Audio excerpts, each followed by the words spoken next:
Hello guys, আসসালামু আলাইকুম। সবাই কেমন আছেন? আশা করি সবাই অনেক ভালো আছেন। সো আমি অনেক ভালো আছি। তো আজকে আমি অনেক দিন যাবত দেখতে আসছি যে অনেকে সৌদি থেকে থাইল্যান্ড যাওয়ার জন্য ভিডিও পোস্ট করে। সো আমি আজকে ওই বিষয় নিয়ে কিছু কথা বলবো। তো আমি বেসিকলি দুইটা পয়েন্ট নিয়ে কথা বলবো। একটা হলো সৌদি আরব থেকে থাইল্যান্ড কীভাবে যেতে হয়, আর দ্বিতীয়ত থাইল্যান্ডে গিয়ে আপনি কীরকম ইনকাম করতে পারবেন, মান্থলি ইনকাম কত। সো ওইসব বিষয় নিয়ে আমি কথা বলবো। সো ফার্স্ট আমরা শুরু করলাম যে সৌদি আরব থেকে আপনি কীভাবে থাইল্যান্ড যাবেন। সো সৌদি আরব থেকে থাইল্যান্ড যাওয়ার জন্য তিনটা অপশান আছে আপনার কাছে।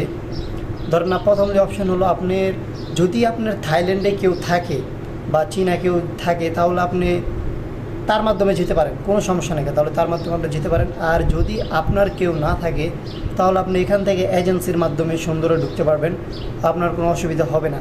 কিন্তু হ্যাঁ, তবে ওই ক্ষেত্রে আপনার ভাবতে হবে, একটু যাচাই বাছাই করে নিতে হবে, যেহেতু সব জায়গায় ভালো মন্দ আছে। এমন বলবো না যে এখান থেকে চলে গেলে আপনার অনেক ভালো হবে, না আমি এটাও বলবো না, কিন্তু আপনি যাচাই বাছাই করে যেতে হবে। আর আরেকটা হলো যেটা 3 নম্বর, সেটা হলো ট্যুরিস্ট, আপনি ঘোরাফেরার জন্য থাইল্যান্ডে গেলেন, ওই ক্ষেত্রে আর কি যেতে পারবেন। সো এখান থেকে ট্যুরিস্টের বিষয়টা আছে, যেমন আপনি যদি ট্যুরিস্ট ভিসায় যান বা 3 মাস 2 মাস বা 1 মাস, যাই হোক আপনার ওটা আপনার ইচ্ছা। সো আপনি যদি ট্যুরিস্ট ভিসায় যান, সো যাওয়ার পরে আপনি ওখান থেকে চাইলে কিন্তু আপনি জব করতে পারবেন না, কোনো অপশন নেই, কারণ থাইল্যান্ড সরকার এটাকে অবৈধ করে দিচ্ছে, কারণ এটা বৈধ না, অবৈধ, টোটালি এটা অবৈধ। সো তবে হ্যাঁ, আপনি এই ক্ষেত্রে এটা করতে পারবেন, ট্যুরিস্ট বিষয়ে গিয়ে আপনার কেউ আছে ওর সাথে কন্ট্যাক্ট করে বা ওর কোম্পানির সাথে আপনি কন্ট্যাক্ট করে, ওর মাধ্যমে ওর কোম্পানির সাথে কন্ট্যাক্ট করে আপনি ওই ক্ষেত্রে সুন্দর যেতে পারবেন, এতে আপনার কোনো অসুবিধা হবে না। সো এটাই আর কি, এতে আপনার কোনো অসুবিধা হবে না।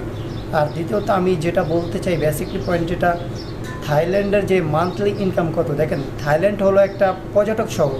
পর্যটক এটা হচ্ছে ঘোরাফেরা শহর, যেমন বিভিন্ন দেশের থেকে লোক আসে, এমন কোনো দেশের লোক নাই যে থাইল্যান্ডে না আসে। থাইল্যান্ডে সবাই আসে, কারণ থাইল্যান্ডের যে ভিউ বা যে দৃশ্য একদম দেখার মতো। সো এখানে কাজের ক্ষেত্রে যেমন আপনি কনস্ট্রাকশন, ঠিক আছে, কনস্ট্রাকশন বিষয়গুলো দেখতে পারেন। আর দ্বিতীয়ত রেস্টুরেন্ট বা হোটেল, কিন্তু হোটেলে যে একটু ঝামেলা আছে, আমি হোটেল বিষয়টা ধরলাম না।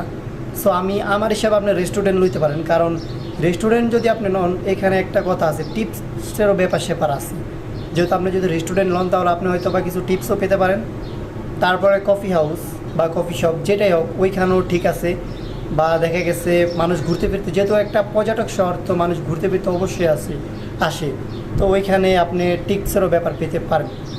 আর থাইল্যান্ডে যে কী পরিমাণে আপনি এন্টারটেনমেন্ট করতে পারবেন, এনজয় করতে পারবেন, ওই ভিডিও আমি বানাবো, কারণ আমি থাইল্যান্ড সম্পর্কে পুরো ডিটেলস আমার ব্রেনটে ফিক্স করা আছে, যে আপনি ওইখানে মেয়েদের সাথে কীভাবে অ্যাশ করতে পারবেন, বা থাইল্যান্ডের রাতের খাবার কি, বা থাইল্যান্ডের নাইট পার্টি, বুঝছেন, থাইল্যান্ডের নাইট পার্টি, এগুলো বিষয় নিয়ে আমার কাছে অনেক একটা ভিডিও বানাবো আর কি। সো আপনারা যদি সাপোর্ট করেন তাহলে আমি ওই ভিডিওটা পোস্ট করব, না হলে করবো না। সো যদি আপনার মনে হয় যে ভিডিওটা আপনার ভালো লাগছে, তাহলে আপনি অবশ্যই একটা সাবস্ক্রাইব করবেন। আর পরবর্তী কী রকমের ভিডিও চান আমাকে জানাবেন, আমি অবশ্যই আপনার সাহায্য করবো ইনশাল্লাহ।